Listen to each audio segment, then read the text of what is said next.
Love. What is it? Is it just a misplaced infatuation? Is it unwavering sense of loyalty? Why do we love, and how many forms of loving there actually is? I don't know, man. Why do I always start these videos with dreadful and woke ass existential questions? I gotta make these intros a lot more lighthearted.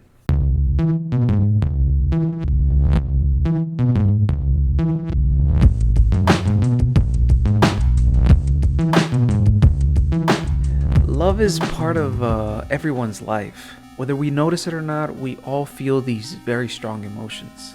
Whether it be towards another person, whether it be towards an inanimate object, love is an all too familiar emotion, and thus authors, filmmakers, even developers use these emotions in movies, video games, books to tug at our heartstrings, and with that, to make us buy more of their product. We've all been duped. But in video games, there are many kinds of love. There are those that are a main part or complement the main story. There are those that serve a functional purpose in the game. And there are those that are quite literally just used as tools to come up with a sequel. In this video, I will touch upon those three kinds of video game love. And I can only wish I also touch upon your hearts. The most famous video game example of love is probably our favorite couple of all time. No, I'm not talking about that overrated and loveless one. I'm talking about PacMan and Miss PacMan. PacMan's waifu came to existence after the success of the original PacMan. However, the sequel wasn't always called Miss PacMan.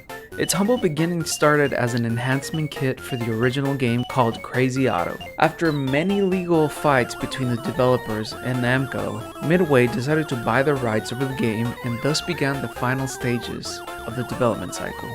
It was then that Miss PacMan went through a myriad of name changes, the developers deciding on having a female lead given that the large majority of PacMan players were actually women. The game was released in 1982 and was received with high praises, and even being a runner-up at the 1982 Arcade Awards in the Coin-Up Game of the Year category. Game Informer even named it one of its top 200 games of all time, even beating the original Pac-Man game, mostly due to its mechanical improvements. Now, many video game love interests are created out of thin air and not much thought gone into them, unfortunately. However, there are instances where the development of such love interests turn into full-blown franchises. Probably the most iconic female character in video game history is Zelda. She's been a staple as both a main character and one of the many love interests our old horn dog Link has had. Everything from fish women to ranch owners, Link has been stalked, wine and dined, basically by everyone in Hyrule. But the question whether Zelda ever had feelings for Link kind of remains unanswered. This powerful royalty figure came to be when Shigeru Miyamoto and Takashi Tezuka were creating the initial concept for the Famicom game The Legend of Zelda. Zelda's name was taken from Zelda Fitzgerald, who was an American novelist, dancer, and a wife to the famous F. Scott Fitzgerald. Her name was chosen because Miyamoto really liked the novelist's name. That was basically it. Zelda has been hailed as one of the most inspiring and strongest female video game leads. She has the ability to use telepathy, magic, cast spells, teleport, and even create defensive barriers. So it's great that she's, over the time, kind of lost her title of damsel in distress and become a more powerful female lead. Zelda has continued to be a prominent feature in the Legend of Zelda franchise games and the Super Smash Bros. Games. And now, talking about giant fighting lizards, hold on. The segue was not supposed to be that smooth. Bowser. Let's talk about the turtle-like beast that has us wondering, is anything about this franchise okay? The answer is no. The Super Mario franchise is kind of f***ed up. But since we're talking about love, let's talk about the thing it almost always gets confused with. Infatuation. Is it just infatuation?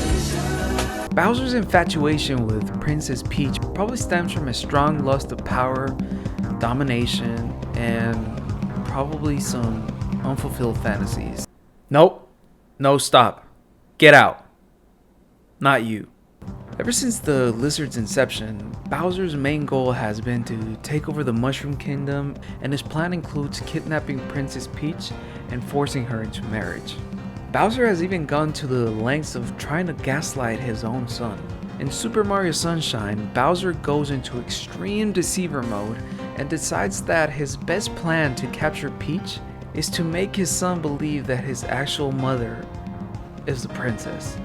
I mean, I can definitely see the resemblance. The string of lies and deception results in Bowser Jr. transforming into Shadow Mario, and to him go rampant around Isle Delfino, causing mayhem, kidnapping the princess, literally, and destroying public property. Like, how are we not questioning how wild that is? Bowser is so madly infatuated with Peach and the thought of power that he actually emotionally manipulates his own son into doing highly illegal stuff.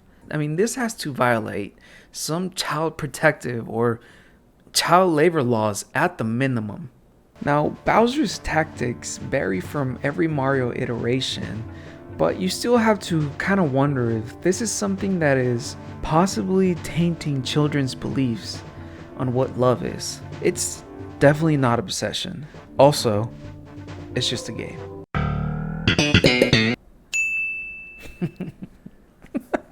Love makes you say the wildest things. Moving on. In other less traditional video games, love interests actually become part of your quest. In games such as Mass Effect, Fallout, hell, even Stardew Valley to an extent, it is up to you to romance and acquaint yourself with love interests to further your campaign in these games. Some of these video games handle love quite liberally. Famously, in the Mass Effect series, there are a multitude of romantic stories, but one of the most famous relationships in this game is the interracial, intraracial? I don't know. I'm trying to say one's human and the other's not. Liara and Shepard first meet after Shepard finds her trapped in a sort of a force field. After Liara shows and states herself as a neutral party in this universe, she joins Shepard, and thus begins the most confusing love story between the alien races. In a similar love functionality, you have games like Stardew Valley and The Sims, in which your love story high score kind of matters at the end of the game. In The Sims, it's essentially part of the game to form relationships, and this can be done in a myriad of ways. It can be done through conversation, it can be done through complimenting, it can be done through flirting. I mean, this game gets kind of wild at times. But everything from friendships to flings to straight up divorce are included in these kinds of games. I like to call the love in these games purposeful.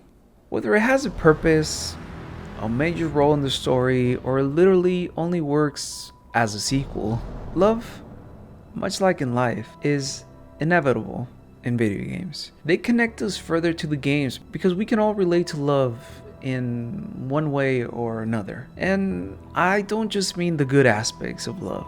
I also mean the heartbreaks, the disappointments, the letdowns.